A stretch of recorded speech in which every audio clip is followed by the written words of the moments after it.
নমস্কার, আপনারা দেখছেন গ্লোব টিভি, সবার পাশে সবার সাথে।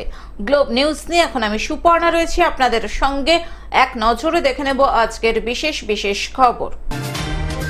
দেউচা পাঁচামিতে শুরু খননের কাজ। কড়া পদক্ষেপে জলপাইগুড়ি মৎস্য দপ্তর।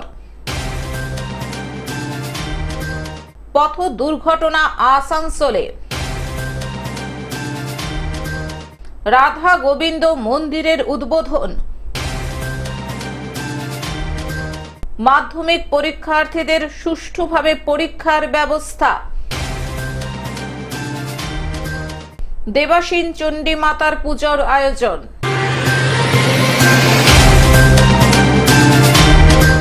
আসছে বিস্তারিত খবরে। দেউচা পাঁচামিতে শুরু খননের কাজ। জোর কদমে খননের কাজ চলছে দেউচা পাঁচামিতে। প্রশাসনিক আধিকারিকদের উপস্থিতিতে কঠোর নিরাপত্তার মধ্য দিয়ে শুরু হয়েছে মাটি খোঁড়ার কাজ। বুধবার বিশ্ববঙ্গ বাণিজ্য সম্মেলনে মুখ্যমন্ত্রী ঘোষণা করেছিলেন বৃহস্পতিবার থেকেই শুরু হবে খননের কাজ। সেই মতো বৃহস্পতিবার দুপুরে জেলা শাসকের উপস্থিতিতে ভূমি পুজো হয়। রাতে মোহাম্মদ বাজারে প্রায় 4 ঘন্টা ধরে জেলা শাসক ও পুলিশ সুপারকে নিয়ে বৈঠক করেন অনুব্রত মণ্ডল। তারপরেই বীরভূমের মোহাম্মদ বাজারে প্রস্তাবিত এলাকায় শুরু হয় খননের কাজ। ঠিক আছে, মানুষের কিন্তু আমাদের রাজ্যের মাননীয় মুখ্যমন্ত্রী মমতা বন্দ্যোপাধ্যায় তার যে অভাবনীয় যে প্যাকেজ, ঠিক আছে, সেই প্যাকেজে খুশি হয়ে তো তারা সহমত পোষণ করেছেন এবং সেই অনুযায়ী তো চলছে। এ তো যে যেমন ভাবে ফর্ম দিয়েছেন, হ্যাঁ, আগে এলে আগে পাবে, এইভাবে হচ্ছে। আর এখন যেহেতু আমাদের ফার্স্ট ফেজের কাজটাকে আরেকটু বেশি আমরা জোর দিচ্ছি, সুতরাং ফার্স্ট ফেজের আশেপাশে কাজগুলো আরেকটু ত্বরান্বিত করা হবে। পুজো দিয়ে কি উদ্বোধন?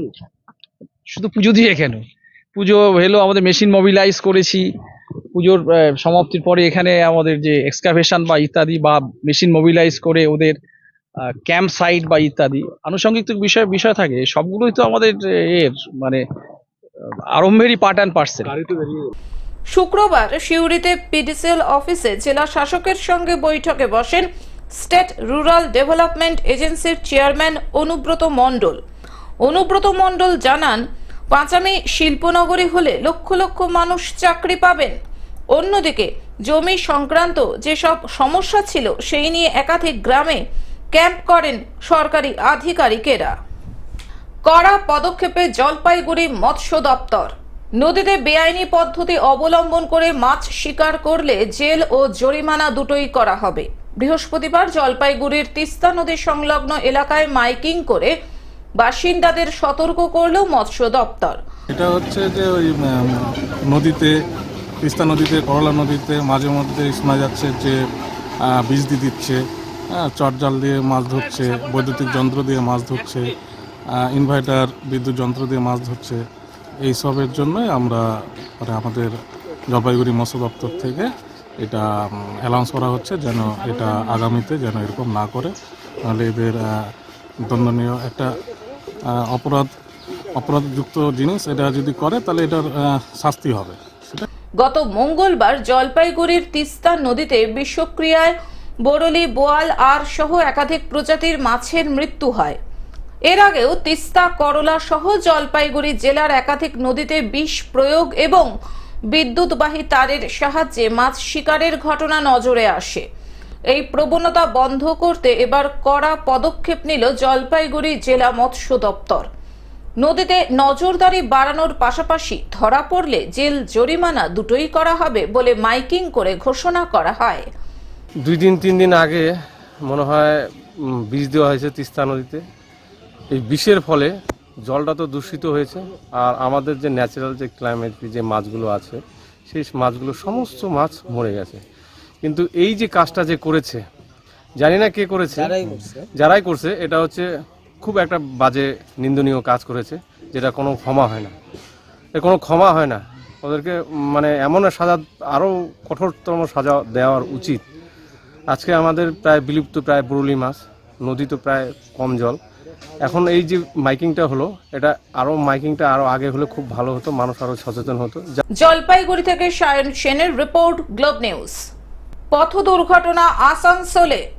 আসানসোলের কুলটি থানার অন্তর্গত ১৯ নম্বর জাতীয় সড়কের শবনপুর বামনা মোড়ের কাছে পথ দুর্ঘটনা ঘটে। জানা যায় একটি 4 চাকা গাড়ি আসানসোলের দিক থেকে ঝাড়খণ্ডের ধানবাদের দিকে যাচ্ছিল। ১৯ নম্বর জাতীয় সড়কের বামনা মোড়ের কাছে 4 চাকা গাড়িটি নিয়ন্ত্রণ হারিয়ে ডিভাইডারে ধাক্কা মারে, যদিও গাড়িতে থাকা 4 জন অল্প বিস্তর আহত হন। ঘটনার খবর পেয়ে ঘটনাস্থলে কুলটি থানার চৌরঙ্গি ফাঁড়ির পুলিশ ও কুলটি ট্রাফিক গার্ডের পুলিশ পৌঁছে আহতদের চিকিৎসার জন্য আসানসোল জেলা হাসপাতালে পাঠান। যদিও ওই 4 চাকা গাড়িটির সামনের অংশ ক্ষতিগ্রস্ত হয়েছে। ঘটনাটা হয়েছিল এই ঝাড়খণ্ড নাম্বার গাড়িটা কলকাতার দিক থেকে ধানবাদের দিকে যাচ্ছিল। গাড়িটার কোনো ড্রাইভার হয়তো সম্ভবত নিয়ন্ত্রণ হারায়, ঠিক আছে, নিয়ন্ত্রণ হারায় আমাদের ডিভাইডারে ধাক্কা মারে। 4 জন ওদের যাত্রী ছিল, ওরা মিনিমাম মানে মাইনর ইনজুরি হয়েছে। পুলিশ তাদেরকে আমাদের ডিস্ট্রিক্ট হসপিটাল নিয়ে গিয়েছে। আমি NHAI এর তরফ থেকে হাইওয়ে ক্রেন এনে গাড়িটাকে রিকভারি করে সাইড করে দিয়েছি। এরা সম্ভবত ঝাড়খণ্ড দিকে যাচ্ছিল, গাড়িটা ঝাড়খণ্ড নম্বর, ঝাড়খণ্ডে যাচ্ছিল ধানবাদ। আসানসোল থেকে সৌমিত্র গাঙ্গুলির report, globe news. Radha Gobinda মন্দিরের উদ্বোধন। শুক্রবার পূর্ব বর্ধমান জেলার কাটোয়া 2 নম্বর ব্লকের বিষ্ণুপুর গ্রামে রাধা গোবিন্দ মন্দিরের শুভ উদ্বোধন করা হয়। অনেক দিনের আমাদের ইচ্ছা বা আমাদের গ্রামবাসীর সকলের মানে অনেক দিনের ইচ্ছা পূরণের জন্যে আজকে আমাদের এখানে গোপীনাথ বা রাধার মানে জীবনদান প্রতিষ্ঠা বা মন্দির উদ্বোধন, সকলের সহযোগিতা বা ইয়ের জন্য। এই উপলক্ষে হরিনাম সংকীর্তনের মধ্য দিয়ে শোভাযাত্রা বের করা হয়। এই শোভাযাত্রায় অংশগ্রহণ করেন মায়াপুর ইসকনের প্রভু, বিদেশি ভক্ত সহ এলাকার মানুষেরা। আমাদের গ্রাম বিষ্ণুপুরে একটি মন্দির, রাধাগোবিন্দ মন্দির দীর্ঘদিন পরিত্যক্ত অবস্থা পড়েছিল। আমরা অনেক চেষ্টায় এবং গ্রামবাসীর সহযোগিতায় মন্দিরটাকে যথেষ্ট গড়ে তৈরি করেছি এবং এই মুহূর্তে আমরা আজকের এই 24শে মার্চ আমরা মন্দিরটিকে ইসকনের সহযোগিতায় আমরা উদ্বোধন করছি এবং আমাদের রাধা গোবিন্দের প্রাণ প্রতিষ্ঠা করছি। কৃষ্ণ নামে নাচলেন সকলেই। এদিন নতুন মন্দিরে রাধা গোবিন্দের প্রাণ প্রতিষ্ঠা করা হয়। মন্দির প্রাঙ্গণে হোম যজ্ঞের আয়োজন করা হয়। এই উপলক্ষে প্রসাদ বিতরণ করা হয়। এই অনুষ্ঠানে আসা সকল মানুষকে ভাত, ডাল, তরকারি, পায়েস খাওয়ানো হয়। নতুন মন্দির কমিটির সদস্যরাও উপস্থিত হয়েছিলেন। নতুন মন্দির হওয়ায় খুশি সকলেই। জাতি কৃষ্ণ ভবনামিত সংঘ তথা ইসকনের পক্ষ থেকে সকলকে জানাই শুভেচ্ছা। আজ এই বিষ্ণুপুর গ্রামে সুন্দর একটি মন্দির শ্রী বিগ্রহ স্থাপন করা হচ্ছে। শ্রী বিগ্রহ স্থাপন করা হচ্ছে, শ্রী বিগ্রহ এখানে রয়েছে, আপনারা দেখুন। শ্রী বিগ্রহের নামকরণ করা হয়েছে রাধা গোপীনাথ। তার কালকে চক্ষুদান হয়েছে, আজকে এখন হবে তার যজ্ঞ এবং তাকে অনেক রকম বিবিধ উপাচারে পূজা হচ্ছে। একদম মায়াপুরে যেভাবে ভগবানের সেবা পূজা হয় সেইভাবেই সেবা পূজা হচ্ছে। আমরা সকলে মায়াপুর থেকে এসেছি এবং ভগবানকে প্রতিষ্ঠিত করছি। কাটোয়া থেকে রাহুল রায়ের রিপোর্ট, গ্লোব নিউজ। মাধ্যমিক পরীক্ষার্থীদের সুষ্ঠুভাবে পরীক্ষার ব্যবস্থা। পরীক্ষার্থীদের বেশি প্রেশার নয়, ছেলে মেয়েদের মেন্টাল হেলথের বিষয়ে নজর দিয়ে তাদের উৎসাহিত করতে হবে, অভিভাবকদের প্রতি বার্তা জেলা শাসকের। পরীক্ষা কেন্দ্রে মোবাইল ফোনে নিষেধাজ্ঞা সহ সিসি ক্যামেরা এবং স্বাস্থ্যকর্মীদের পাশাপাশি জেলা পুলিশ এবং প্রশাসনের কর্মকর্তারা মাধ্যমিক পরীক্ষার জন্য তৈরি বলে জানান জলপাইগুড়ি জেলা শাসক শামা পারভিন। চা বাগান অধ্যুষিত এলাকায় বন দপ্তরের গাড়িতেই মাধ্যমিক পরীক্ষার্থীদের পরীক্ষা কেন্দ্রে পৌঁছে দেওয়ার বন্দোবস্ত করল জলপাইগুড়ি জেলা প্রশাসন। শুক্রবার দুপুরে জেলা শাসক শামা পারভিন জানান জঙ্গল এলাকার জন্য 25টি গাড়ি বন দপ্তর বন্দোবস্ত করেছে। সেই গাড়িতেই আমরা মাধ্যমিক পড়ুয়াদের পরীক্ষা কেন্দ্রে পৌঁছে দেব। পাশাপাশি অন্যান্য এলাকার জন্যও সরকারি বেসরকারি মিলে মোট 100টির উপরে বাসের বন্দোবস্ত করা হয়েছে বিভিন্ন রুটের জন্য। এবার জেলায় প্রায় 36,000 পরীক্ষার্থী পরীক্ষা দেবেন। তাদের জন্য 100টি পরীক্ষা কেন্দ্র করা হয়েছে। সেই পরীক্ষা কেন্দ্রগুলিতে ভিজিট করা হচ্ছে। সেখানকার টয়লেট, পানীয় জলের ব্যবস্থা কেমন সেটাও খতিয়ে দেখা হচ্ছে। অপরদিকে পুলিশ সুপার উমেশ খন্ডাবাহলে জানান পুলিশের তরফ থেকে সব ব্যবস্থা গ্রহণ করা হয়েছে পরীক্ষার্থীদের জন্য। মাধ্যমিক নিয়ে আমরা সবাই যে জেলা প্রশাসন সবাই প্রস্তুত আছে। আমাদের মাধ্যমিক এবার মোর দেন 26,000 বাচ্চারা এক্সামে বসবে। আমাদের টোটাল 100 ভেন্যু আছে, মানে মেন ভেন্যু সব ভেন্যু মিলে 100 গুলো ভেন্যু আছে। আমরা সব জায়গায় এখানে আমরা একটা স্পেশাল টিম করেছি কি ওটা ভিজিট করে যদি ওখানে কোনো কমতি আছে, কোনো গাফিলতি আছে, ওটাকে চেক, যেমন লাইট আছে, ফ্যান আছে, ফ্যান দেখুন দরকার হবে না, যেমন জল, টয়লেট, এটা আজকের মধ্যে আমরা সব জায়গায় ইনস্ট্রাকশন করাচ্ছি, তাহলে কি যদি কোনো দরকার হলে আমরা রিপেয়ার করাতে পারবো। এছাড়া যারা ফরেস্ট বস্তি আছে যেখানে থেকে বাচ্চারা এক্সাম দিতে যাবে, এরকম আমরা জায়গা আইডেন্টিফাই করেছি। তো ওই জায়গাতে আমরা ফরেস্ট থেকে স্পেশাল মোর দেন 25 ভেহিকলস আমরা অ্যারেঞ্জ করেছি। পরীক্ষার্থীরা যেন সুষ্ঠুভাবে পরীক্ষা দিতে পারে সেই কারণে সব রকম ব্যবস্থা রয়েছে জেলা পুলিশ প্রশাসন এবং ট্রাফিকের তরফে। থাকছে সাদা পোশাকের পুলিশ সহ মহিলা পুলিশও। সবাইকে অনেক অনেক শুভেচ্ছা জানাচ্ছি, আর আমাদেরকে দেশ বিশেষ খুব ভালো করে মাধ্যমিকের এক্সাম দেবে। আমরা প্রত্যেক বছর মতো এই বছরই আমরা মাধ্যমিকের জন্য স্পেশাল অ্যারেঞ্জমেন্টটা করেছি। জলপাইগুড়ি থেকে সায়ন সেনের রিপোর্ট, গ্লোব নিউজ। দেবাসীন চণ্ডী মাতার পুজোর আয়োজন।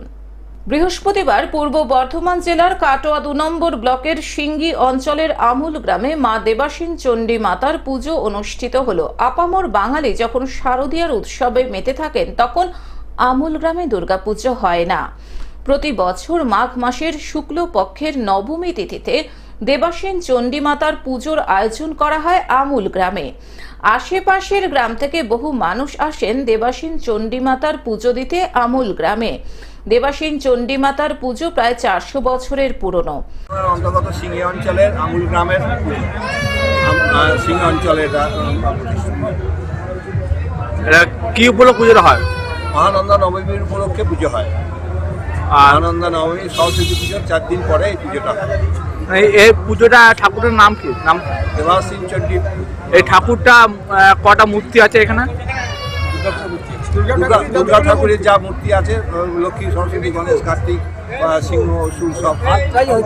আর হাত হচ্ছে 3টে সামনে আর 7টা পিছনে। দেবাসীন চণ্ডী মাতার পুজোয় 2টি মূর্তি পাশাপাশি রেখে পুজো করা হয়। একটি পুরাতন শিলামূর্তি, অপরটি মাটির প্রতিমা।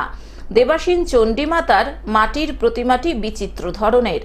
দেবীর 3টি হাত বড় এবং কাঁধের ডান দিকে 3টি ও বাঁ দিকে 4টি ছোট হাত রয়েছে। সপ্তমী থেকে নবমী এই 3 তিথির পুজো শেষ করতে হয় নবমীতেই। তবে একদিনের পুজো হলেও আচার মেনে উৎসব চলে 4 দিনই। পুজো উপলক্ষে বসেছে একটি মেলা। এই পুজোকে ঘিরে আনন্দে মেতে উঠেছেন আমুল গ্রামবাসীরা। গ্রামের প্রতিটি বাড়িতে এই সময় আত্মীয় স্বজনেরা এসে উপস্থিত হন। পূর্ব বর্ধমান জেলা কাটোয়া সাব ডিভিশন কাটোয়া 2 নম্বর ব্লক সিঙ্গি অঞ্চল অন্তর্গত আমুল গ্রাম। পুজোর নাম হচ্ছে মা শ্রী শ্রী দেবাসীন চণ্ডী দুর্গা মাতা। এটা আনুমানিক 400 বছর আগের পুজো। পুজোটা একসময় ব্যক্তিগত ছিল, কিন্তু আজকে বর্তমান সমাজ আমাদের বড়হারিতে পরিণত হয়েছে। বড়হারি মানে গোটা গ্রামের হারে দায়ভারটা পড়ে গেছে। এই মন্দির এবং সমস্ত পুজোর রক্ষণাবেক্ষণ আমাদের গ্রামের মানুষ তথা আমুল সব্যসাচী যুবক সংঘের পরিচালনায় গ্রামের সহযোগিতায় আমাদের পূজাটি হচ্ছে। কাটোয়া থেকে রাহুল রায়ের রিপোর্ট, গ্লোব নিউজ। টেলিভিশন ছাড়াও গ্লোব টিভি এখন সমস্ত সমাজ মাধ্যমে উপলব্ধ। বিস্তারিত জানতে ফোন করুন আমাদের টোল ফ্রি নম্বর 1800891974 এছাড়াও লগ ইন করতে পারেন www.globetv.in। এখনকার মতন গ্লোব নিউজ এখন এই পর্যন্তই। দেখতে থাকুন গ্লোব টিভি, সবার পাশে সবার সাথে। নমস্কার।